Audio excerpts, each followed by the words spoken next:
So, as an avid appreciator of Lifetime movies, I've recently been noticing these categories of films that Lifetime tends to produce. I would not call these categories genres. They're pretty much all in either the thriller genre or the Christmas romance genre. The categories I'm thinking of are more like recurring topics. I'd say the most common basic ones I see are like exploitation of a tragic true story. The person I'm dating turned out to be evil and deranged. A member of my family turned out to be evil and deranged. Someone working for me turned out to be evil and deranged. And of course, don't forget the classic, somebody stole my baby. But strangely enough, another big category of Lifetime movie appears to be cheerleader? I'm not sure why this is. I mean, Lifetime's main target audience is definitely the suburban mom demographic,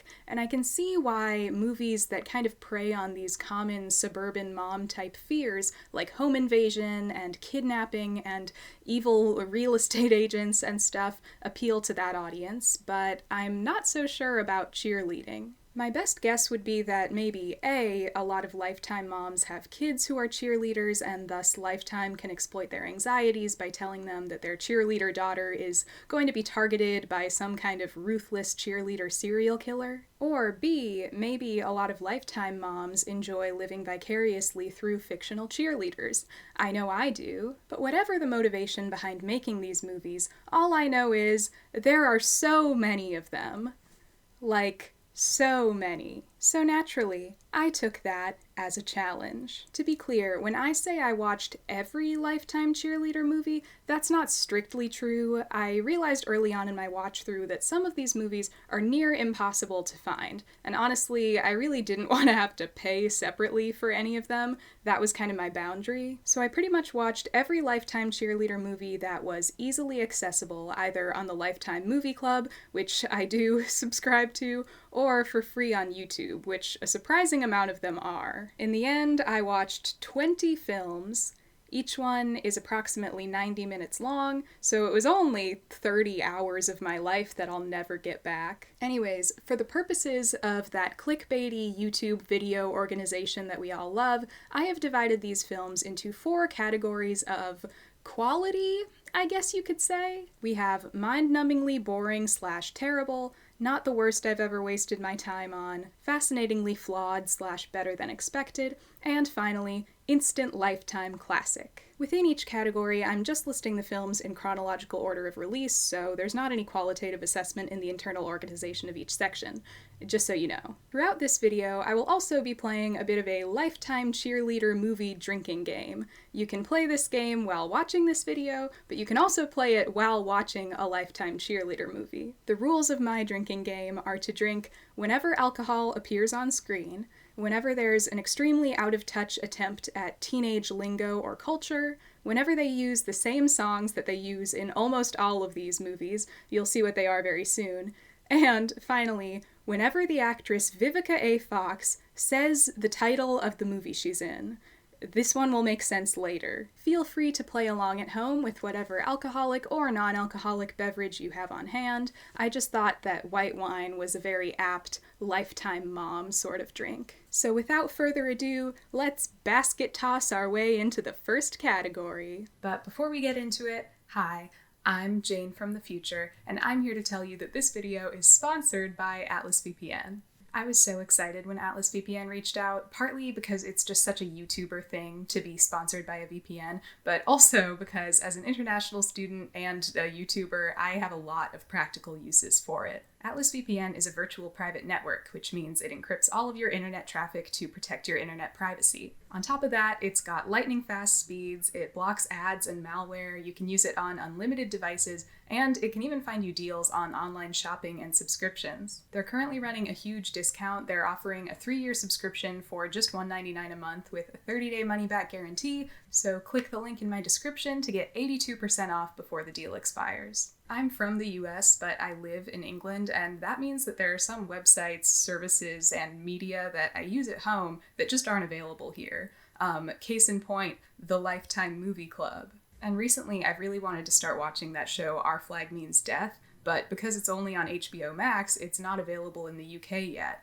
But with Atlas VPN, I can finally watch it. The same goes for streaming services like Netflix and Amazon Prime that have regional differences in their content libraries. I wouldn't be able to make most of my videos without a VPN. It's a really useful thing to have, and Atlas VPN is a super affordable option with a ton of great features. Again, click the link in my description to get a 3-year subscription for only $1.99 a month. That's 82% off.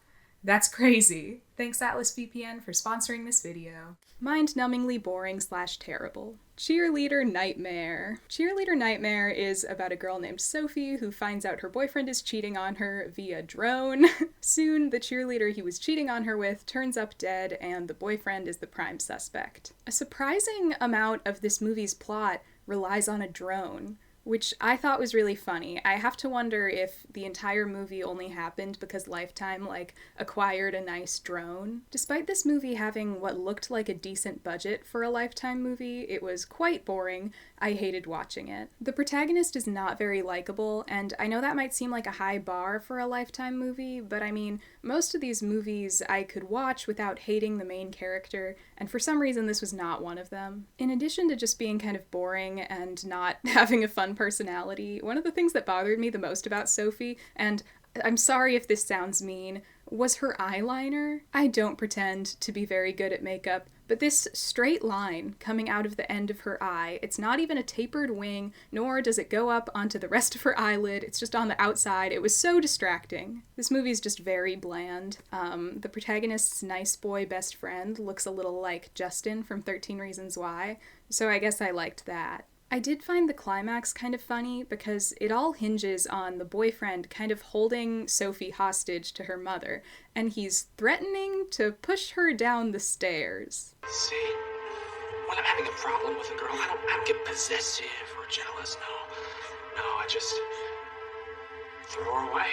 Now, I don't know about you, but I'm struggling to understand the material danger of threatening to push someone down the stairs. Correct me if I'm wrong, but I feel like in order to push someone down the stairs and really do damage, you would have to kind of take them by surprise. If you're aware of someone pushing you down the stairs, he's holding you like this and tries to push you, can't you just kind of grab onto something? Am I being insensitive? I've never been pushed down the stairs myself. That's about all there is to say, but I'm going to drink for Out of Touch Teen Talk, because with the drone there's a lot of goofy talk about technology. And I'm also going to drink for the appearance of wine in this scene. The Cheerleader Escort. Now I know what you're thinking. That is a hell of a title. And I wish I could say that the film lived up to that title. The Cheerleader Escort tells the story of Cassie, a young woman who joins her college cheer team, only to find out that the cheer team is also an escort ring. For a movie with as wild a premise as a cheerleader escort ring, I barely remember anything about this one. Cassie becomes an escort and starts to actually care about one of her clients, and then he turns out to be a bad guy, and it's like, wow, the betrayal. I somehow have even less to say about this one than the last one. Drink for wine. The Wrong Cheerleader Coach. The Wrong Cheerleader Coach is one of 3 movies on this list that A, stars Vivica A. Fox, and B, has The Wrong in the title. Apparently this is something of a series on Lifetime. There are a million of these The Wrong movies, and they all star Vivica A. Fox in a supporting role for some reason. In this one, Vivica doesn't even play the wrong cheerleader coach. She plays a cheerleader coach, but the wrong one, the one who's a serial killer, is actually her assistant coach, which I think is kind of false advertising. I'm actually on the faculty. I'm the cheerleading coach. Assistant coach. The wrong cheerleader coach? More like the wrong assistant cheerleader coach. Anyway, this one is about Hannah, who moves to California from Chicago with her dad, and subsequently becomes the target of the obsessive assistant cheer coach, Devin. It's funny, Hannah moved here from Chicago, and at some points during the movie, she's talking to people about this, and they act like Chicago is some far-off country with strange and foreign customs. Wait, what do you call soda? Well, we call it pop. I'll be honest, this is probably the worst movie I watched for this video. It has by far some of the worst acting in any of them. Peace is not, bad. Sure, if you've never tasted pizza before. The love interest in this looks so familiar to me, and I know it's not because I've seen him in anything before. I think he just looks like someone, but I can't think who. He looks a little like Zac Efron, but I feel like there's someone else. Let me know in the comments. Another thing, in this movie, the dad starts dating a new woman, and their first date scene goes on forever. It's like 4 minutes, which isn't a lot of real time, but it's a lot of movie time, let alone 90-minute Lifetime movie time. But by far the most exciting part of this movie for me was right at the end, as the villain is terrorizing the protagonists. Who should come knock her out but Vivica A. Fox? And you'll never guess what line she delivers right after doing this. Looks like I hired the wrong cheerleader coach. This movie is terrible, but it was pretty worth it for that. Of course, we have to drink for Vivica A. Fox saying the title of the film. We also have to drink for this movie using the same song as a lot of the other ones. I feel like I should turn on a light.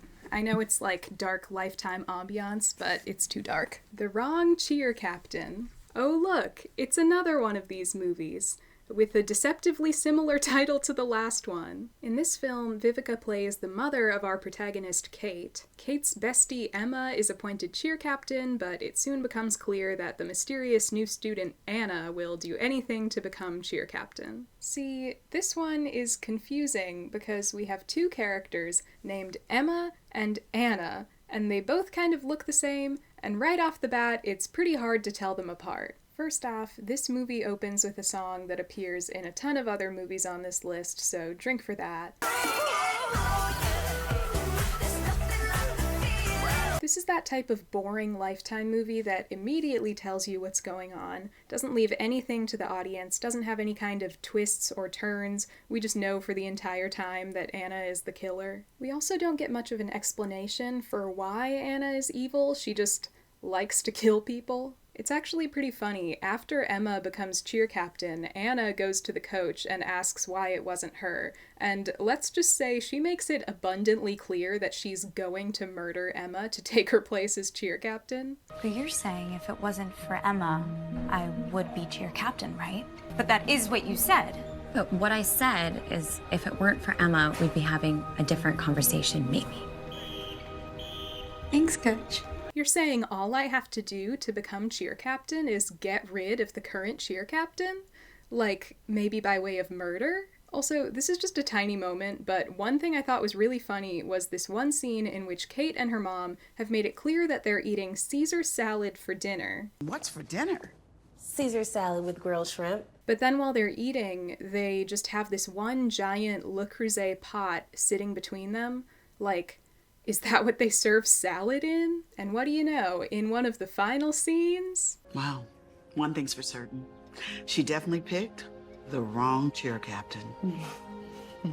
Drink for the wrong cheer captain. The Pom Pom Murders. The Pom Pom Murders is about Audrey, who joins her college dance squad, but it's also clearly a cheerleading team. It's like the people who cheer for college basketball, I guess. I know nothing about cheerleading, actually. I bought this shirt on Poshmark. Anyway, Audrey starts dating this professional basketball player, Walter, but Walter becomes a suspect in the murder of his ex-girlfriend. How breathtakingly original. I immediately feel kind of misled about this one because although it is advertised on some platforms as the Pom Pom Murders, it would seem that the more widely used title is actually Ruthless Renegades. And then some platforms seem to think that the title is Ruthless Renegade, singular. I've noticed that some of these Lifetime movies have more than one official title. I don't know if this is regional differences or what, but the Pom Pom Murders sounds a lot more fun than Ruthless Renegades, right? Sadly, Ruthless Renegades lives up to its more boring name. This was actually the first movie I watched for this video, and it did not leave a good first impression. It's one of the most bland and boring on this list. It opens with this terrible kill scene. It's just like a girl being shot with a gun, and it's so poorly executed that you can't even really tell what's going on. A lot of these Lifetime movies are basically slasher films in form, except in slasher movies, pretty much the whole point is the creative, fun kills. Most slasher movies, you don't really watch for the plot or the character development or even the atmosphere. It's just like, I want to see Jason Voorhees throw a person in a sleeping bag against a tree. But then when Lifetime attempts a slasher plot, they just shoot a person with a gun, or maybe they get stabbed, but there's nothing interesting in the scene. This opening scene even has the gall to imply that it's comparable to the opening of Scream. You've seen this before, right? Insignificant minor character gets murdered in the opening scene. Even though their scene was so poorly done that I literally didn't even realize that they were trying to reference that. I'm gonna let you in on a little secret. They do this to make you want to watch the movie. That's why. Well, you failed. There's not much else to say about this one. The two leads are so boring that in their scenes it feels like you're watching The Bachelor, and not even a fun season of The Bachelor, like the current season of The Bachelor, that no one is watching because the lead is so boring. Also, I rewatched the opening of this one while I was writing this video, and I noticed that the casting director is named Paul Ruddy. I know it's not in my official rules, but I'm gonna drink for that. Killer Cheer Mom. Killer Cheer Mom stars Denise Richards as the obsessive stepmom of Riley, a girl who also just moved here from Chicago. I guess that's a popular one over at Lifetime. Riley is trying out for the cheer team at her new school, but she hasn't cheered in years, she's rusty, so soon her stepmother starts to do evil stuff so that Riley can make the cheer team. The first thing I noticed in this movie was the sound mixing. I present to you Hamilton High Cheer Squad.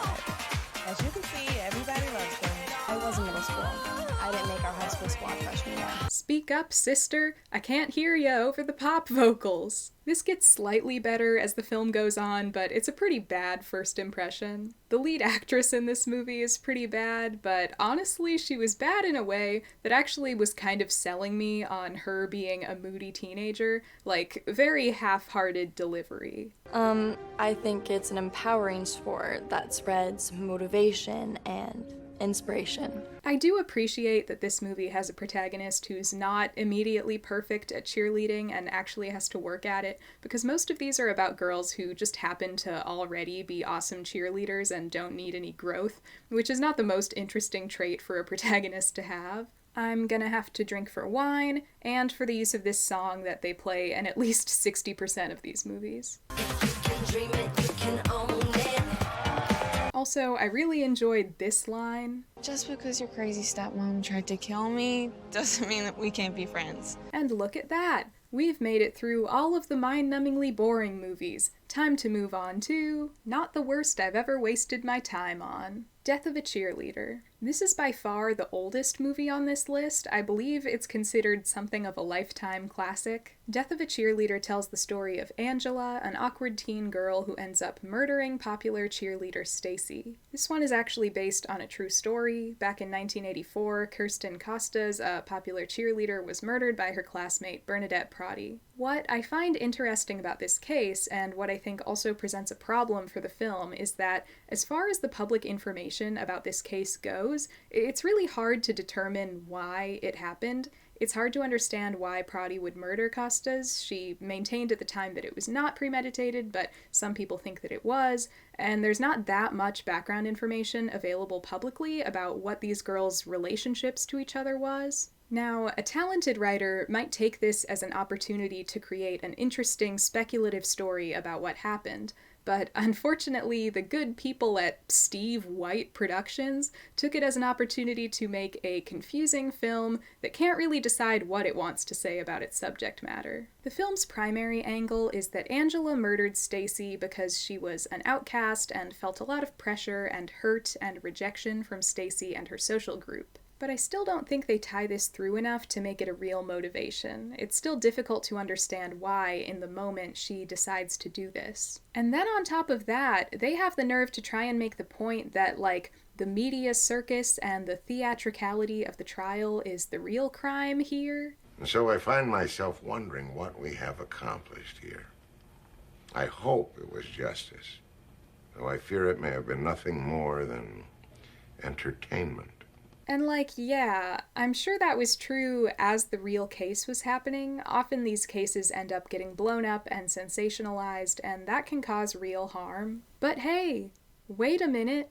I'm watching a Lifetime movie right now about this case. You're the ones who made an entire movie about this. Not me. I wouldn't have even known about this case if not for you. And you have the nerve, the audacity, to act like I'm the problem for watching it. Lifetime. Baby. You are the media circus. For the record, there is a Lifetime remake of this movie from a few years ago. I did not watch it for this video because I didn't want to. That's about all I have to say about this one. I don't think there's even any wine in it. Boo! The Cheerleader Murders. The Cheerleader Murders is about Ellie, a cheerleader who lives in this town that seems to have a curse on it. There are constantly these horrible things happening. So her father and sister were murdered recently, and she attributes it to this town curse. And then her fellow cheerleaders start getting kidnapped, and that also seems like a continuation of this curse. This was actually the last movie I watched for this video, and to be honest, I remember almost nothing about it. I don't think it was terrible, and I was trying to pay attention as I watched it, but it somehow just slipped right by me. Technically, I think it was decent for one of these movies. It seemed like it had a slightly higher budget, but overall it just left absolutely no impression. The Wrong Cheerleader. Well, well, well, if it isn't our old friend of Vivica A. Fox The Wrong movie. Guys, should I make a video where I watch every Vivica A. Fox The Wrong movie? 'Cause you don't understand. I literally just say the word and I'll do it. You don't even have to say the word. I'll probably do it anyway. But additionally, I believe The Wrong Cheerleader is our first and last film on this list that stars a Degrassi actor. I saw this one pretty late in my watch through, and although it's very bland as a Lifetime movie, I can't even tell you how delightful it was to see a Degrassi actor in one of these. It was a hefty gulp of fresh air. Yes, this film stars Christine Prosperi, aka Imogen Marino, as Becky. Imogen is playing a Becky? But I think you're great and my name is Becky.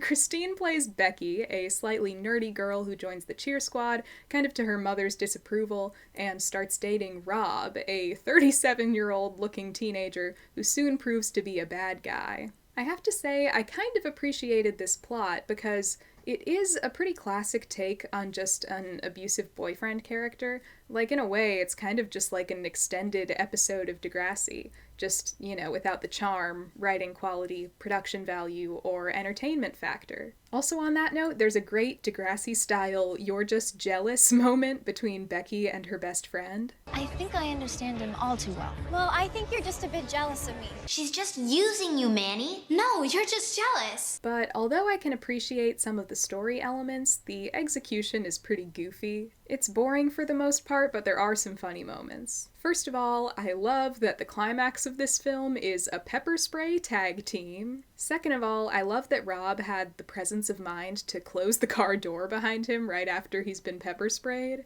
Third, I love that they put some pink makeup around his eyes afterwards to try and make them look irritated, and it looks so bad. They were going for skin irritation, but it just looks like Eugene Lee Yang's Met Gala look. And fourth, I love this. Looks like you messed with the wrong cheerleader.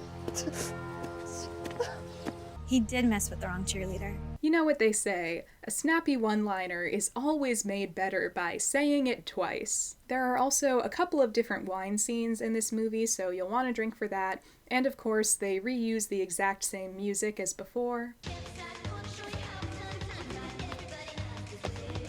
No, kitty, come here, kitty, kitty. Cheer Camp Killer. Cheer Camp Killer is another movie with a promising name, in my opinion. In Cheer Camp Killer, Sophia goes to a prestigious cheer camp despite being slightly disenchanted by the sport due to her mother's death. She soon becomes the target of one of the coaches and her spoiled daughter, who would do anything to prevent Sophia from winning, like, best cheerleader or something. This one has some fun parts, I think mainly in the villains. They're just more interesting to watch. On a related note, this was probably my favorite line. I am doing this for you, Victoria. Your idiot of a father lost everything we had to that crook accountant.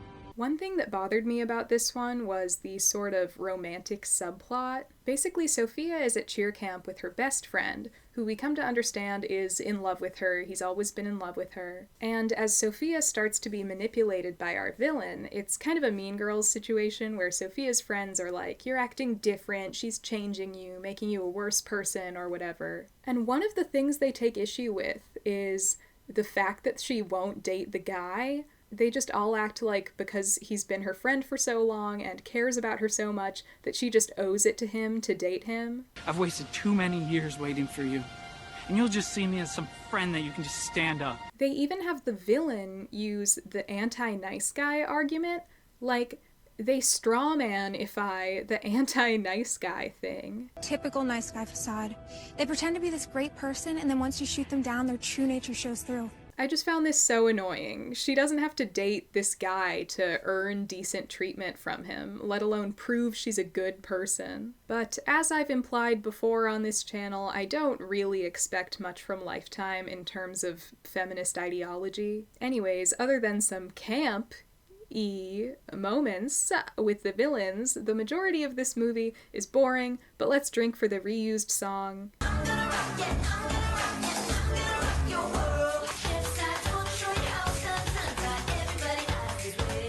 And the extensive use of alcohol as a plot device. Webcam cheerleaders. Webcam cheerleaders, as you can probably imagine, is about a group of college cheerleaders who are also cam girls. Our protagonist Maisie had a twin sister who died under mysterious circumstances before the events of the film, and she joins her sister's former cheer squad to try to uncover the truth, only to find that the cheerleaders are cam girls and her sister was murdered via deadly cam girl politics. I don't know. This is another one that's surprisingly boring for how exciting the title is. One thing that's mildly entertaining is that this movie contains that very specifically Lifetime brand of what I would call fake porn. You see it in like cyber seduction and selling innocence. I guess they can't put real nudity in these movies, so instead they put like a child's idea of what internet pornography is. Another goofy thing in this movie is kind of like in the drone movie, all of the tech talk. See that symbol there? Yeah, looks like an onion. That's the symbol for the dark web. Which is why I'm installing a VPN to keep our location private. But probably the funniest thing for me is that, absurdly, in this movie, the day is saved by the IRS. Like, most of these films feature a climax with at least a little bit of a physical struggle. Maybe a knife is involved, at the very least some pepper spray. But in this one, the villains just get arrested at a cheer meet, not even for the murders they committed, but for tax evasion. You're under arrest for tax evasion, money laundering, trafficking. Webcam cheerleaders? More like tax evading cheerleaders. This one really goes out of its way to not show you any of the interesting parts. It's the epitome of a basic Lifetime movie. I feel like if you added up all of the Lifetime movies and then divided them by the sum of all the Lifetime movies, you would get this Lifetime movie, if that makes sense. Cheer for your life. In Cheer for Your Life, Cindy joins her high school cheer squad and immediately gets more than she bargained for when she's put through a week of grueling hazing. This one is actually a little bit interesting. First off, I appreciate the slightly different format of this one. The constant hazing scenarios are kind of fun. And then, very surprisingly for me, there's this pretty dark twist at the end of the movie. Basically, it turns out that these cheerleader hazing rituals culminate every year in this party where the new recruits are drugged and forced to sleep with members of the football team. Now, I'm probably not alone in recognizing that this is like a little too real for Lifetime. I'm not saying it's bad, it was just shocking. It's a little beyond the level of seriousness with which I usually have to engage in these movies. And honestly, I don't think it's badly executed. It actually makes a rather interesting commentary on the phenomenon of women perpetuating oppression and violence against women with the justification that it's just how it's always been. And if that's not enough, you have to do it because I had to do it. It's tradition. I'm not saying it's a masterpiece, but like, At least it made me use my brain a tiny bit. I was laughing just at the typical Lifetime acting and such. Dad's been gone. I don't know what it is about the humidity. I'm gonna refill the lemonade. One funny thing in this movie is that the cheerleaders, as a squad, are called the Bees. Like their team mascot is bees. Go, bees, go! Go, bees, go! And keeping with that theme, there's a scene where, as a part of the hazing, the cheerleaders make the new girls drink an entire bottle of honey to complete their initiation. So that's something. Champagne plays a pretty important role in this movie, so I'll drink for that. My goodness, it's already time for our next category. Fascinatingly flawed / better than expected. Fab 5, The Texas Cheerleader Scandal. This was one of the first films I watched for this list, and it's also one of the oldest. It's actually based on the true story of a group of cheerleaders at a Texas high school who flaunted the rules. They skipped school often, violated the dress code, and generally bullied a lot of students and teachers without many consequences until their new cheerleading coach resigned in protest and brought the story to the press. Now, I think this is a decent plot for a Lifetime movie, and it's a decent Lifetime movie. I will say, to this movie's credit, of all the films on this list, it's probably the one that feels the most like a real piece of teen media. Like, you could have fooled me into thinking that this was just a long, subpar episode of Pretty Little Liars or something, but that's partly because it stars Ashley Benson. You know, it's competent. I think often these slightly older Lifetime movies have a little more thought put into them. It's not necessarily the most thought-provoking, but it gets the job done. Just like all good movies. I think they drink at some point, so I will too. Identity Theft of a Cheerleader. I know I've commented on the titles of some of the previous films and how they measure up to the actual content of those films, but this one actually kind of earns its title. Identity Theft of a Cheerleader tells the story of Vicky, a 30-year-old woman who decides to steal the identity of a teenage girl she works with who has dropped out of high school. She soon becomes Caitlin and establishes herself as a popular young high schooler, while also killing people along the way. I do think, of all the films on this list, this one is probably the most successful at being scary or disturbing. Trying to get my cat to stop rubbing her face on my computer while I'm filming. It's not really scary, but the idea of an adult posing as a child and, say, dating a minor, while also having this delusion that this can end well for her, for a Lifetime movie, it's pretty sad and disturbing to watch play out. It also puts a little more effort into its depiction of an unhinged protagonist, like, at least we have her overbearing mother as kind of an explanation for her motivations, and then towards the end we see how genuinely deluded Vicky is. But the movie also has an extremely funny ending. E's for bounce, E's for energy. B is for bounce, E is for energy. And bonus points for the cheerleading team being called the Cougars. That was a nice touch. There's plenty of wine in this movie. Drink for wine. The Secret Lives of Cheerleaders. The Secret Lives of Cheerleaders is the story of Ava, who transfers to a new school and quickly makes a splash as a talented cheerleader, only to be put through brutal and unlawful hazing rituals by the cruel cheer captain. Yeah, this is another hazing movie, which at the very least lends some structure and interesting sequences to the film. Like, the climax involves this hazing ritual where the cheer captain makes girls walk on the ledge of a building, blindfolded, which made for a situation with much higher stakes than most of these movies, and it's much more creative than your average knife struggle or tax fraud arrest. You can tell from the beginning that this one has a decent budget. There are a lot of locations, the sets are extensive, the cheer routines seem pretty high production. We also have some fun, over-the-top, mean girl villains in this. At the beginning of the film, we see one of them literally stepping on a stop bullying flyer, and the actress playing the head cheerleader is definitely giving it everything. Let's see if she can make it through the end of the season. We're far from done yet.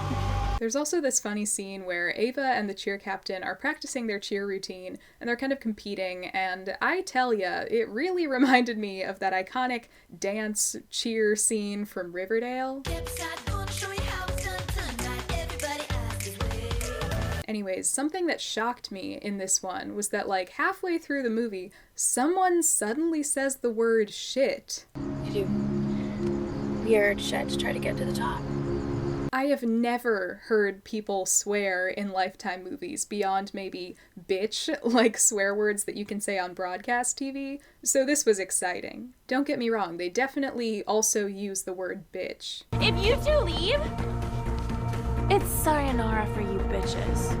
No, Katrina, the line is sayonara Miles Hollingsworth. Finally, the ending of the film is comically vindictive. Not only does the head cheerleader get expelled, but then she does this walk of shame through campus and everyone rejoices at her downfall. This one is definitely entertaining, and I'm gonna drink for out-of-touch teen stuff just for this one scene where the love interest shows Ava the streaming app he developed, and it's called I Can Has Streaming Media. This movie came out in 2019. Cheer Squad Secrets. In Cheer Squad Secrets, Amelie gets a coveted spot on the cheer team with help from her mom, but it soon becomes clear that the cheer coach is supplying all the girls with performance-enhancing drugs. This is a fun one. Interestingly, the mom in this one is pretty much the protagonist, not the teenager. We also have a fun character in the form of the cheerleading coach. She's full of surprises. 25 minutes in, she's already stabbing a drug dealer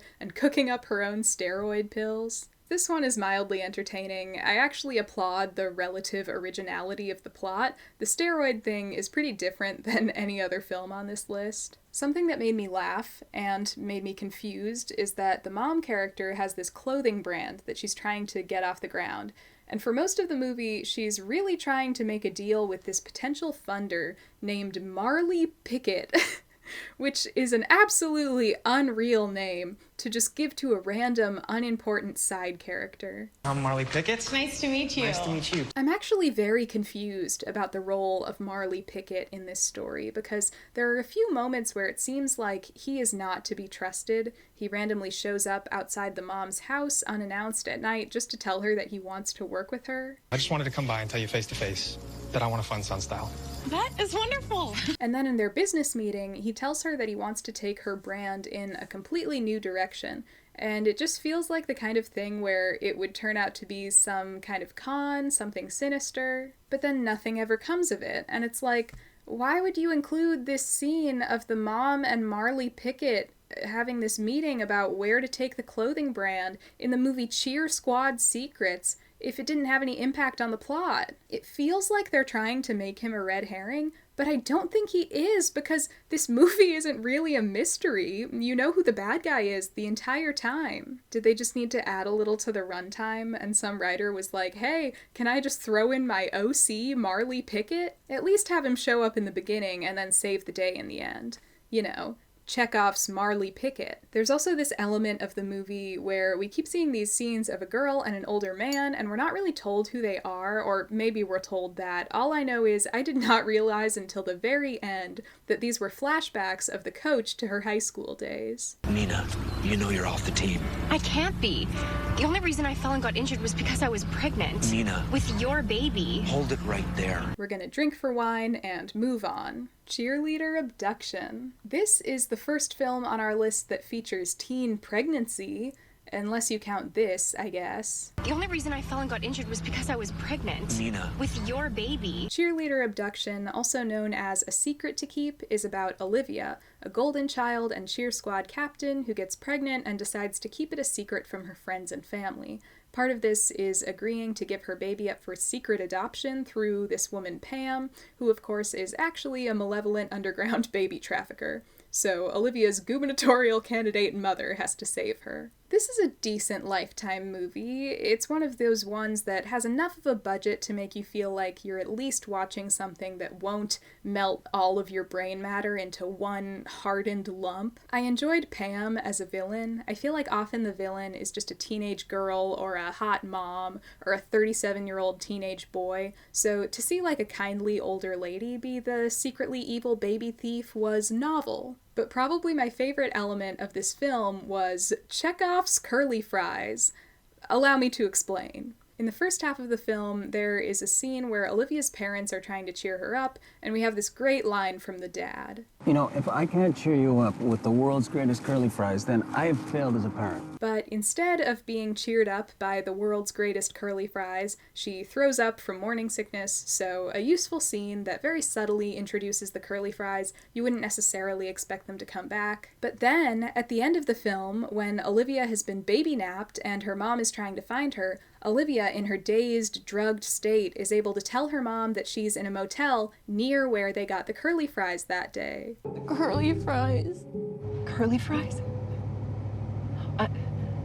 The rest stop on Highway 96? Now that's what I call screenwriting. Overall, not a complete waste of time, I guess. Oh, and there's wine in this movie. Buckle your seatbelts, Lifetime lovers. It's time for our fourth and final category, the top tier of Lifetime cheerleader movies, instant Lifetime classic, Undercover Cheerleader. In Undercover Cheerleader, Autumn transfers to a new school and joins the cheer squad due to her experience on her previous school's dance team. That's a common trope in these movies, by the way, and really in all cheerleader movies. I transferred from Los Angeles. Your school has no gymnastics team. This is a last resort. Autumn is hesitant about doing cheer because of the social implications, but her two new alternative friends convince her to join as a double agent so that she can do undercover investigative journalism for the school paper, and then it turns into a murder mystery as well. Now, there's a chance that you might have heard that plot and thought, that setup sounds a little like the setup of Mean Girls.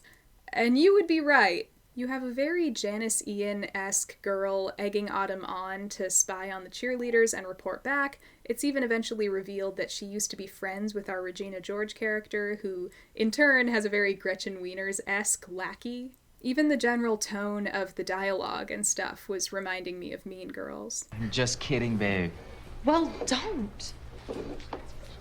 But don't get me wrong, I actually loved it. This movie was the first on the list that I came away from feeling vaguely like I had watched an actual movie. And that's not just because it's similar to Mean Girls, it's miles ahead of your average Lifetime movie in several ways. Right from the beginning, the acting is a little more subtle than usual, the dialogue is actually decently written and funny. It's an actual screenplay with twists and turns. Unlike a lot of Lifetime movies, it doesn't just tell you exactly what's going on right away. There's a teen party scene that actually looks like it has some effort put into it, which is something that cannot be said for the other films on this list. I know these things might sound like the bar is low, but that's true.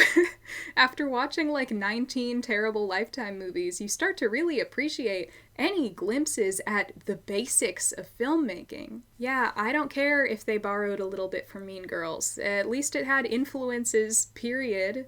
I don't think you can say that about many of these movies. Drink for a party with drinking, and let's move on. Dying to be a Cheerleader. Dying to be a Cheerleader is about Darcy, a troubled teen who transfers to a new school after the death of her mother. She tries to join the cheer squad, but is immediately hated by the head cheerleader / school mean girl, and after fighting with her at school, cheerleaders begin to drop like flies. Who is the killer? Why are they killing people? Will these two girls ever kiss? Find out in Dying to be a Cheerleader. There's actually a decent amount to like in this movie. I like our protagonist. A lot of these movies have extremely passive, bland protagonists who don't do much in the story. For the first time, you can actually buy that this girl is edgy. She gets into a full-out physical fight with the mean girl 15 minutes into the movie. The protagonist actually does stuff. She doesn't just sit around passively while a Lifetime plot happens to her. This was such a breath of fresh air after all of these terrible, nothing protagonists. I like that this cheerleading movie also features drones as a plot device. What, are you implying that I sent my drone after her? I like this mom awkwardly offering everyone iced tea 40 minutes into the movie. When I think that Brandon could be seriously hurt, I just lose my mind. Would anyone like some iced tea? I love that the protagonist's mom's funeral program font is Santa Fe LET, aka the Kuch Kuch Hotahe font. It's not perfect. I kept mixing up the protagonist and the mean girl because they look so similar. And honestly, I kind of resent the fact that in addition to being an insensitive depiction of a mentally ill person, the villain is pretty clearly supposed to be in love with the mean girl. I loved you so much. Like, it's not explicit, but I feel like it's clear subtext.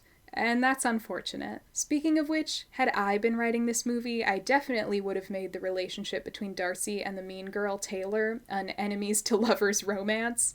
It's right there. It would have been so easy. Also, notably, I believe this is the first Lifetime movie I've ever watched that includes the word Lifetime in the dialogue.